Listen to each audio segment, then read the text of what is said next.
এটি বাংলাদেশের ভিতরে লুকিয়ে থাকা এমন এক রূপকথার গ্রাম, যে গ্রামের পুরুষদের কখনো কাজ করতে হয় না। বয়স আমার 10 বছর বয়স করবে ধরি, মানে জন্মের পর বুঝমান হওয়ার পর থেকে এই কাজে লিপ্ত। তোমার সময় হলে আমরা কাজ লাগি হবে। যেখানে সামান্য মতবিরোধে সমাজ টুকরো টুকরো হয়ে যায়, সেখানে এই গ্রামের মহিলারা কাঁধে কাঁধ মিলিয়ে কাজ করেন। বাংলাদেশের মানচিত্রে ঠিক কোথায় লুকিয়ে আছে এই গ্রাম, সরজমিনে তাই দেখতে আপনাদের নিয়ে যাব সেই নিভৃত গ্রামে। চলুন চলতে চলতে জেনে নেই এই গ্রামের সহজ ঠিকানা। এটি রংপুর জেলার পীরগঞ্জ উপজেলার কুমারপাড়া গ্রাম। আসসালামু আলাইকুম গাইস, আজকে আমরা রংপুর জেলার পীরগঞ্জ উপজেলার একটি প্রত্যন্ত অঞ্চল, যেটা কিনা চণ্ডীপুর কুমোরপল্লী বলা হয়ে থাকে।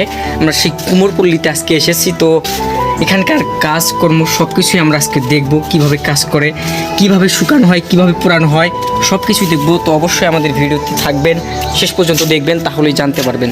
তো চলুন শুরু করা যাক আজকের ভিডিও। বাহিরে থেকে দেখলে মনে হবে গ্রামের প্রতিটি বাড়ি যেন একটি ছোট্ট ছোট্ট কারখানা। চারিদিকে শুধু মাটির হাড়ি পাতিল, কলস, ফুলদানি, শোপিস আর নানান ধরনের তৈজসপত্র। এই গ্রামের সবচেয়ে যে আশ্চর্যের বিষয় হলো, এখানে মাটির তৈজসপত্র তৈরির মূল কাজগুলো করেন নারীরাই। যতদিন বয়স আমার 10 বছর বয়স করবে ধরি, মানে জন্মের পর বুঝমান হওয়ার পর থেকে এই কাজে লিপ্ত। তোমার সময় হলে আমরা কাজ লাগি হবে। এগুলো বাপ দাদাদের থেকে শেখা লাগে। আপনাদের জীবিকা প্রধানত এটার উপরে, এটার উপরে নির্ভর। মানে এগুলো শুকানোর পর এগুলো আবার পোড়া লাগবে। পুড়তে কয়েকদিন সময় লাগে? একদিনে হয়ে থাকে। সকাল থেকে সন্ধ্যা পর্যন্ত তাদের হাত এক মুহূর্ত থেমে থাকে না। কেউ মাটি প্রস্তুত করছেন, কেউ চাকায় ঘুরিয়ে নতুন পাত্র বানাচ্ছেন, আবার কেউ শুকনো বা সাজানোর কাজে ব্যস্ত। প্রজন্মের পর প্রজন্ম ধরে এই শিল্প তাদের জীবিকার প্রধান অবলম্বন। ছোটবেলা থেকেই মেয়েরা পরিবারের বড়দের কাছ থেকে শিখে নেয় মাটিকে কিভাবে সুন্দর একটি শিল্পকর্মে রূপ দিতে হয়। কাকা, এগুলো এখন কি হবে? পোড়া হবে এখন, মানে ভাড়ায় নিয়ে যাওয়া লাগবে। ভাড়ায় নিয়ে যাওয়া লাগবে। মানে এগুলো শুকানোর পর এখন ভাড়ায় নিয়ে যাওয়া পোড়া লাগবে। পুড়তে কয়দিন সময় লাগবে? 8 ঘন্টার মতন। 8 ঘন্টা। পোড়ার পর এগুলো এখান থেকে বিক্রি হয়ে থাকে নাকি বাজারে নিয়ে যাওয়া লাগে? পাইকাররা আসে। আচ্ছা, ভালো থাকে। তো দর্শক মণ্ডলী, এখানে দেখতে পাচ্ছেন তারা হাঁড়ি পাতিলগুলো শুকানোর পর কিন্তু এই যে ভাড়াটা দেখতেছেন, এটাতে কিন্তু পুড়িয়ে থাকে। এখানে যতটুকু বললো পুড়তে সময় লাগে 8 ঘন্টাও লাগে এবং কিছু কিছু একদিনের সময় লাগে। এখানে পোড়ানোর পর এগুলো বাজারজাত করে থাকে। বাজারজাত করার জন্য হয়তো বা বিভিন্ন জায়গা থেকে এখানে পাইকাররাও আসে, আবার এনারাও হাট বাজারে বিক্রি করে থাকেন।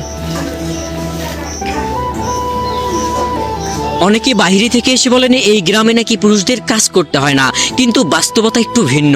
পরিবারের বিভিন্ন কাজে পুরুষদেরও ভূমিকা থাকে, তবে মাটির তৈজসপত্র তৈরির মূল দক্ষতা, দীর্ঘ সময় শ্রমের বড় অংশটাই নারীরা বহন করে। তাই এমন কথার প্রচলন হয়েছে, প্রতিটি হাড়ি, কলস বা ফুলদানির পেছনে লুকিয়ে থাকে ঘন্টার পর ঘন্টা পরিশ্রম। প্রথমে উপযুক্ত মাটি সংগ্রহ করা হয়, এরপর সেটা মাটি পরিষ্কার করে ভালোভাবে মাখানো হয়, তারপর চাকায় বসিয়ে ধীরে ধীরে নিখুঁত আকৃতি দেওয়া হয়।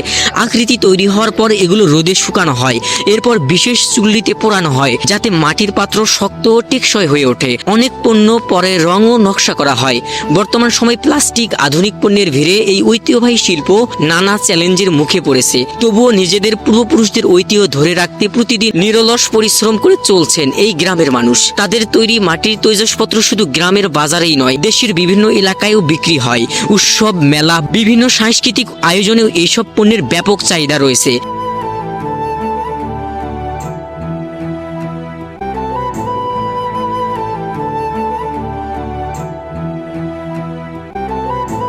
এগুলো হাত দিয়ে বানা লাগে না? এটা কতদিন থেকে বানা? আপনার বয়স মানে কিরম থাকার থেকে? 50 পার হয়ে গেছে। মানে 50 পার হয়ে গেছে এই কাজেই। মানে এটা কি হবে? এটা তরকারি পাইলে হবে। এটাই পাইলে হবে? পিঠে ভাজা পাইলে। মানে এটা আবার শুকানো লাগবে? এইভাবে রাঙানো লাগবে। না দরো না হলে পিঠা যাবি। তারপর পোড়া লাগবে। এটা কি হবে? এটা পাতিল হবে, চালের পাতিল। পাতিল হবে? হ্যাঁ, তরকারি পাতলা। এটা কি মহিলারাই করে না পুরুষরাও করে? না, মহিলা। শুধু মহিলারাই করে? হ্যাঁ, পুরুষরা করে না? পুলিশে করে, পুলিশে চাকে দানা। চাক আছে কি এখানে কোনোটাই? এখানে চার বাড়ি আছে এখন। ওই যে আছে যে সামনে যে দোকানটা, হ্যাঁ ওই বাড়ির চা। ওই দোকান আছে। হ্যাঁ? এটা কাজ প্রধানত কতদিন ধরে করেন? মনে করেন ওদিকে থাকতে হাতে কাজে বাড়ি, এখন তো বয়স হয়ে গেছে, মানে ছোট থেকেই শরীর থেকে। আপনাদের জীবিকা নির্বাহ এটার উপর দিয়ে? হ্যাঁ, এটার উপরে আমার ঘরে এটা রোদে শুকানোর পর থাকা, ভাড়ায় পোড়া লাগবে। চাপ দেওয়া লাগে। উঠতে কয়দিন সময় লাগে? হ্যাঁ, উঠতে সময় লাগে কয়দিন? কি লাগে এক একটা লাগে, একটা লাগে। আর কাগজ পুজো গেলে না মনে করে রাখতে লাগে। মানে একদিন লাগে? একদিন লাগে। আর পাঁচলে ফোন করতে একদিন লাগে। এটা কি মাটি দিয়ে তৈরি হয়? এটা বলি না, বলি মাটি। এটা মাটি কিনা লাগে? কিনে লাগে না। মানে কিনাই লাগে মাটি? হ্যাঁ। এটা কোন জায়গা থেকে নিয়ে আসা হয় মাটিটা? আমি এই যে দুগো বাড়ি, শ্যামপুর, ঠান্ডা বাড়ি। এটা হয়েছে কাজ? না, এখনো হয় নাই। এখন না। এগুলো ভাড়ায় পোড়ানোর পর বিক্রি হয়, হুম। মানে বিক্রি করার জন্য আবার বাজারে নিয়ে যাওয়া লাগে? না, বাগানে আছে। বাড়ি থেকেই নিয়ে যায়? বাড়ি থেকে নিয়ে যায়। ঢাকা বাড়ি। পাইকাররা আসে? হ্যাঁ, পাইকার গেছে। বুঝতে পারছি। যেরকম ঢাকা পাঁচি বিকবে সেই রকম দাম 10,000। আমরা বিভিন্ন জায়গায় দেখেছি সরকারিভাবে তাদেরকে সহায়তা করে হ্যাঁ। এই কাজগুলো করার জন্য, মেশিন দিয়ে থাকে। সেটা এরকম সুযোগ সুবিধা এখানে নাই। সেটার জন্য যে শিক্ষা স্টুডেন্টদের দেয়। তাদের student তারা কি আশ্বাস দেয়?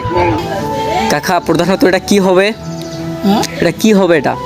এটা এটা কারেন্ট জালের কাঠি। মানে জালের কাঠি? জালের নিচু নিচু জায়গাগুলো যেগুলো দেওয়া থাকে ওইগুলো?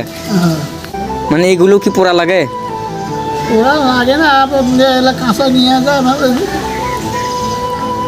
মাসি নিয়ে যা পড়ে। মানে পাইকাররা আসে এখানে?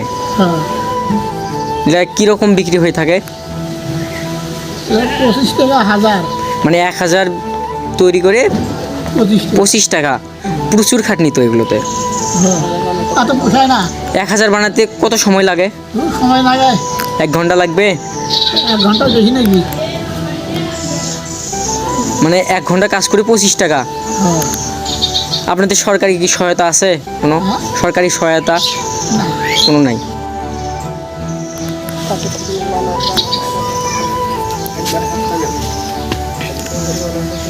এই দেখেন একটা কাঠি হয়ে গেল।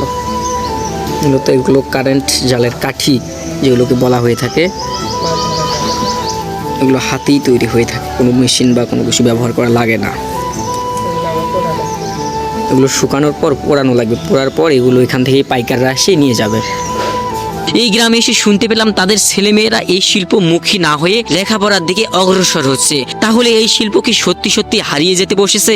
আপনাদের কি মনে হয় এই শিল্প সত্যি হারিয়ে যাবে? অবশ্যই কমেন্ট করে জানাবেন।